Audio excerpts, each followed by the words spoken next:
வீடியோல ஒரு small story பார்க்க போறோம். வாங்க கதைக்குள்ள போறோம். ஒரு கிராமத்துல ஒருத்தர் வாழ்ந்து வந்தாராம். அவரு ஒரு மாடு வச்சிருந்தாராம். அந்த மாட்டுக்கு ஒரு சின்ன கன்றுக்குட்டி இருந்துச்சான். அது வெளியில சாப்பாடு தேடி காட்டுக்குள்ள பெரிய மாடு போச்சான். போகும்போது ஒரு புலி இருந்துச்சான். புலி பார்த்து மாடு கிட்ட சொன்னான், எனக்கு ரொம்ப பசியா இருக்கு, நான் உன்னை சாப்பிட்டேன்னு சொல்லிச்சுக்கோ. அந்த மாடு வேணாம் வேணாம் நீ விட்டுன்னு சொல்லிச்சான். அந்த புலி கேட்கவே இல்லையா. அதுக்கப்புறம் மாடு சொன்னிச்சான், நான் ஒரே ஒரு வாட்டி என்னோட கன்றுக்குட்டிய பார்த்துட்டு வந்துடுறேன், அப்புறம் நீ சாப்பிட்டுக்கோன்னு ப்ராமிஸ் பண்ணிட்டு போயிட்டு வந்துச்சான்.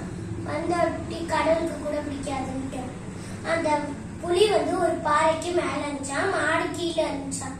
அந்த புலி தாவி குதிச்சு சாப்பிடலாம்னு நினைச்சிட்டு குதிச்சிருச்சான். குதிச்சு அது இறந்துதான் போச்சான். அந்த மாடு தவிச்சிருச்சான். இந்த கதையில இருந்து என்ன தெரியுது?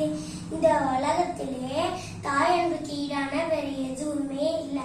பிடிச்சிருந்தா லைக் அண்ட் சப்ஸ்கிரைப். அடுத்த வீடியோல பார்ப்போம்.